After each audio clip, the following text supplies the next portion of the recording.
তো হ্যালো বন্ধুরা, আজকে হচ্ছে আমাদের 3-4 রকমের শাক আর সাথে আছে বরবটি ভাজা। তো চলো ভিডিওটা প্রথম থেকেই শুরু করি, কারণ প্রথম থেকে না শুরু করলে বুঝতে পারবি না। তো এই দেখো ধিমা শাক, আর এদিকে আছে সলন্তি শাক, কপলা কাড়া সব।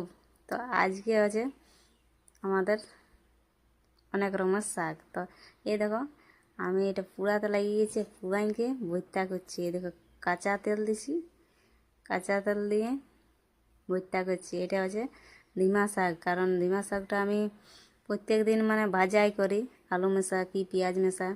তো আজকে করেছি একটু অন্যরকম, কারণ আজকে করেছি পুরা। তো এই দেখো আমার হয়ে গেছে রেডি, কাঁচা তেল নুন লঙ্কা দিয়ে ভর্তাটা রেডি হয়ে গেছে। আর এদিকে হয়ে গেছে আমার সলন্তি শাকটাও ভাজা হয়ে গেছে। আর এই দিকটা গেছে কচি কচি সনলা শাক। তো এই দেখো সনলা শাকটা দিয়ে দিলি ডালিয়া। আর ডালিয়া দিয়াটা কার কার পছন্দ অবশ্যই জানাবে কেমন করে। আমার হয়ে গেছে, এই দেখো একটু ডব কিলোনো হয়ে গেল।